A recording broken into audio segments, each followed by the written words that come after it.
Greg has given us 5 discussion questions so feel free to, address one of those questions if that's one of those that you want to address, or if there's something you want to just reflect on, or maybe you got a question for Greg as well. So I'll open up the mics. Just mute yourself and love to hear from you. So go for it. Greg, I remember those singles conferences, and I remember that verse. Another verse you seemed to like back in those days was Acts 4:13. The people could tell they'd been in the presence of Jesus. So I remember you talking about that verse a lot. Seems like every time you ever talked about my life, the only verse you could use was the one that said Jesus wept. But anyway, but in Philippians 3:10-11, you may or may not remember that I memorized the book of Philippians a long time ago. Yeah, I do. And I remember going through the repetition, saying these verses over and over and over again. It's like it reaches a place where you're doing it for repetition to get it memorized. Then you'll think about it. And I remember the day that I'd been through Philippians 3:10-11. I want to know Christ. Yes, know the power of his resurrection and participation in his sufferings, becoming like him in his death. And I remember that day that I was doing that. It stopped me in my tracks, because I remember going, I don't want that. Just being real plain with you, I don't want that. So, but then the next thought that comes into my head was, I don't want that, but hopefully if the time comes that's required, I will be willing to do it. But I do remember going, I don't want any part of that right now. But like I say, hopefully if I'm called on, I'll have a better response for it. Jesus, I feel like, was the same way in the garden. So. Thank you, Steve. Yeah, as I think about what you just shared, the word obedience comes to mind. We may not like it, but we do, because we're going to be obedient, obedient to that call, that high calling that God has on our life. Thank you, Steve. Anybody else? Well, the thought that comes to my mind is was referenced about knowing Jesus in the biblical way, and that has always been something that I've thought of on knowing your wife, in a biblical way. And it is, I think there's probably a fairly strong parallel there, that we are the bride of Christ, and we are to become one body, one soul. I'm not claiming I'm anywhere near there, but I'm just saying that intellectually I can understand this, that we are called to be submissive, that submit ourselves to Christ, and he is the model of how we are supposed to be the husbands for our wives and sacrifice for her.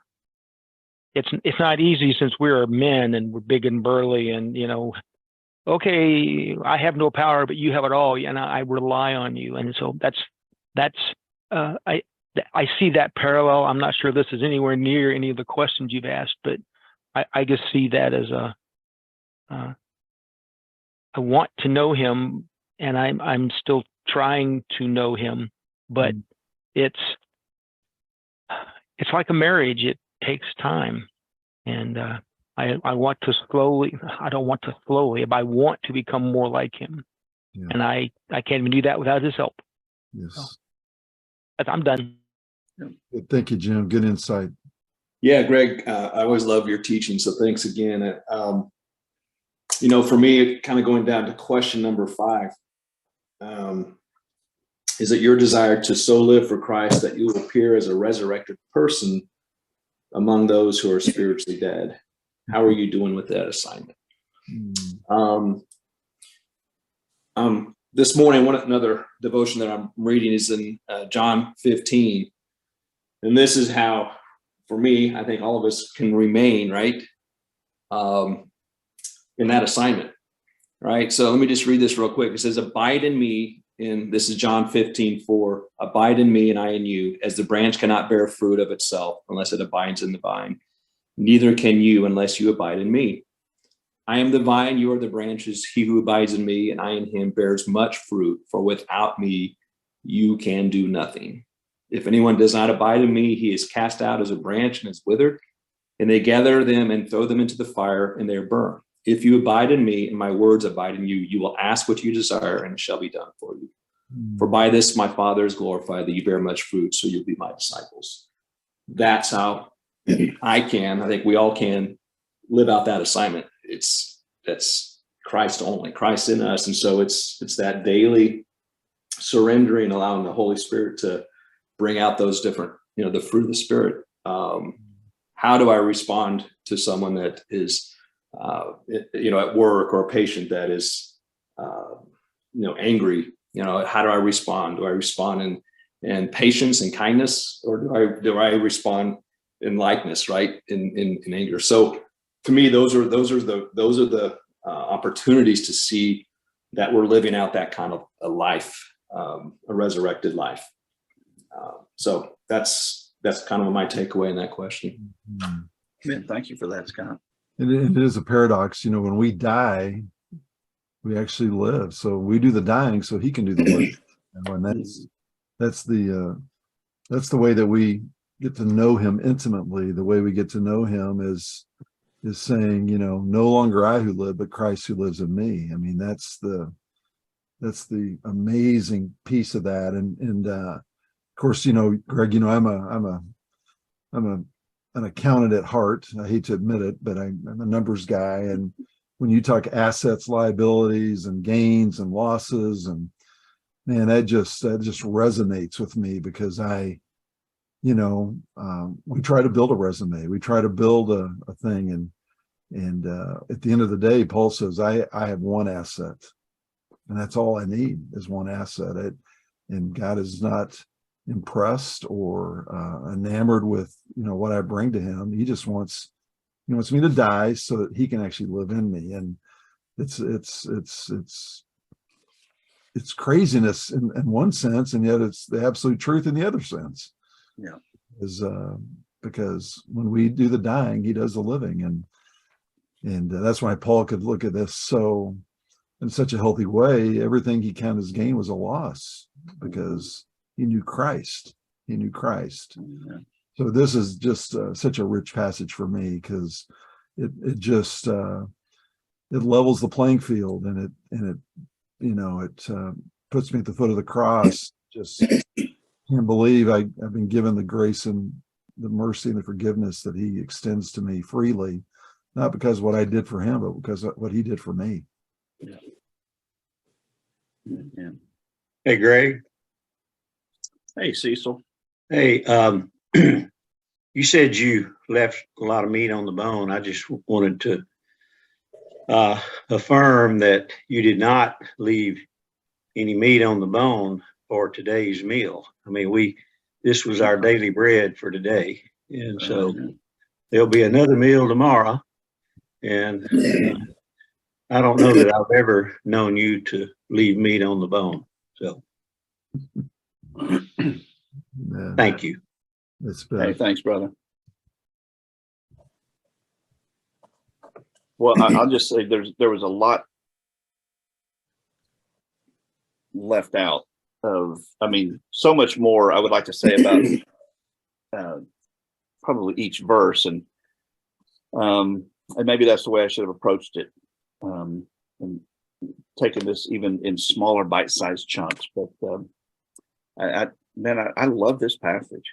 I really do, and I love what comes after. I love verse 12 and on. Those are some of those verses that I've read an inordinate amount of times compared to maybe a lot of other passages. And also, this is fun. This is just a fun book. There's so much in all of Scripture if we'll just get in it, right, Scott? The only comment I can think is that upon finding the pearl of great value is when you realize that your balance sheet isn't worth anything. You sell everything you have to buy that field. So hey, just dig in today, guys. At some point in time, dig in. Make sure you get your daily sustenance. It's hard to live without it. Well, and Greg, your point about shallow enough that we're not going to drown, but it's Right. deep enough that we're going to get everything we need for today to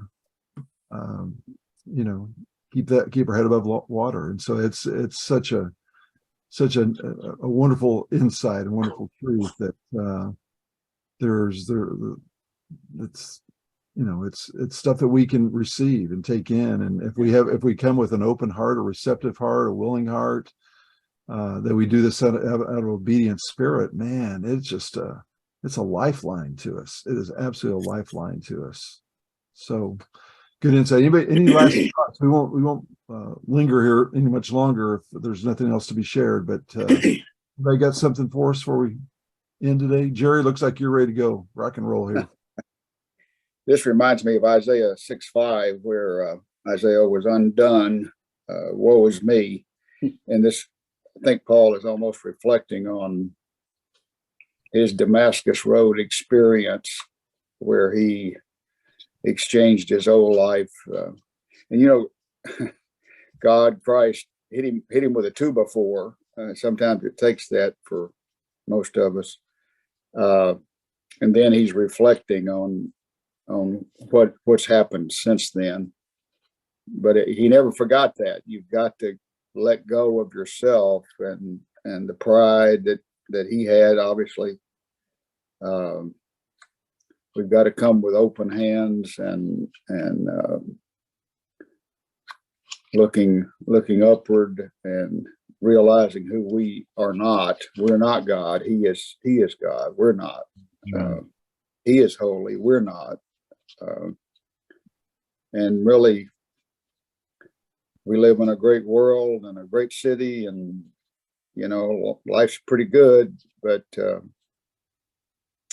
all that can change on a dime, and so we've got to be ready for whatever he gives us. Mm-hmm. But I think being undone is the first step. Yeah. And whenever that occurs, or might come in a waterfall, might come gradually, I guess. But at some point, we got to get there if we're going to realize what he wants for us. Amen. And think about the context of this passage. I mean, he's writing from a Roman prison cell. He knows death is imminent. He knows his days are numbered. I mean, he's looking at the finish line, and there's very little time left, and yet you do not see any panic. You don't see any turmoil. You don't see any angst in his spirit. I mean, this guy is living a full life, and he's on the winning team. He's victorious. He knows with Christ, that's all he needs. He is just. And so when you think about the context of him writing this, there's no moaning, there's no complaining. I mean, this is such an encouraging letter, and he is reminding these guys, we've got it all. We are victors here. And of course he's gonna move to some of that language here as he gets near the conclusion of chapter 3 and then into chapter 4. Man, he's rejoicing. He is rejoicing. Because guess what? He knows he's died so he can now live. It's such an exciting book, exciting perspective. Any last minute thoughts, guys? Anybody seen the movie Paul, the Apostle of Christ? Oh yeah, love it. The ending sequence where he willingly lays his head on the chopping block, and then he gets to see his Lord. So he knows his reward is nigh. So easy to say, hard to do. And if you haven't seen that movie, Jim Caviezel plays Luke. Luke is writing this out, and Paul is just, he just has a peace that he has as he's, again, death is imminent, and he is almost jovial. I mean, he is almost. He cannot wait to see the Lord because he knows he's run a good race. He's finished the course. He knows kept the faith. So, yeah. Anybody else?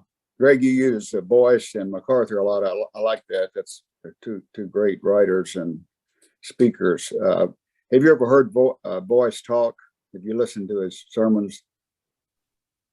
I don't, Jerry, I don't know that Maybe I have.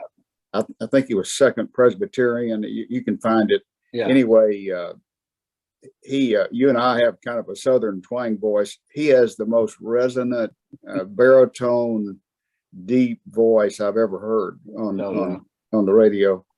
I mean, he's powerful. Right. Powerful proclaimer. You're saying that he and J. Vernon McGee don't sound alike. Right, and you don't sound like you or me either. But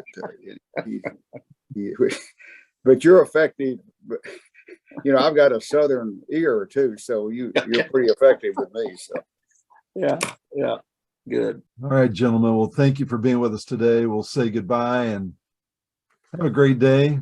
Can't wait to see you next week. Come back. Thanks, Greg. Appreciate your lesson, sir.